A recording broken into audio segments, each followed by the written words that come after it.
Good morning po sa inyo mga kaibigan at ka-hunter. Ako po hindi umumutok ngayon. So ipapasyal sa mga spot dito sa amin sa Cavite. Ito po ang isa. Medyo di pa maganda tubig at low tide.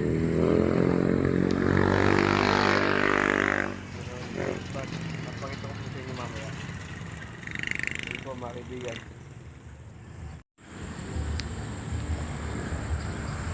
Ayan po yung spot mga kaibigan. Low tide. Ang laki po ng binabaw.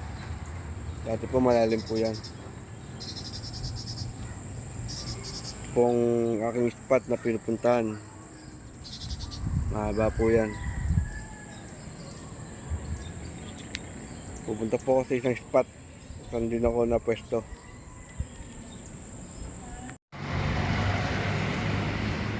Ito po mga kaibigan ka-hunter, ito po yung pangalawang spot na aking pinapwestuhan. Ilalim po ng flyover ng Santa Rosa. Ano po yan po. Ang labas po niyan ay ano na, dagat na po, padagat na po yan.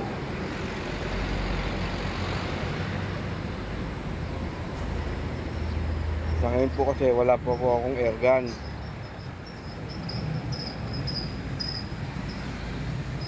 Pero mga December or November ay makabili na. Malawak po yan, mahaba pong ilog yan. Nandito na po ako sa Noveleta. Yo, pupuntahan ko po uli ang isang spot na aking pinapwestuhan. Ito po mga kaibigan ka-hunter, ito po pangatong spot na aking pinupuntahan. Ito po sa may Kamachile. Tsaka doon sa may bandaron pa, kakahabaan yan. Yan ako na pwesto. Mahaba po yan.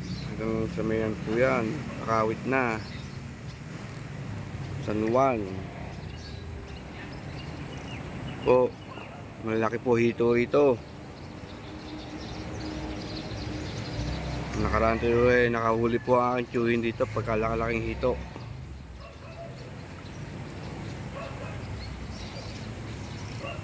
Oh, mahaba po yan. Yan po ako na-spot sa may Kamachile. Dito sa may mangga na yan. Dito rin po sa ibabaw ng tulay. Ito na pwesto yan. Yan. Po, sige po mga ka-hunter kaibigan. Putan po uli natin ang isang spot na aking pinupuntahan. Ito po mga kaibigan. Ito po ang pang-apat na spot na aking pinupwestuhan.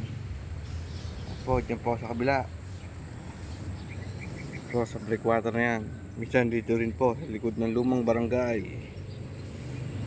Ayan po.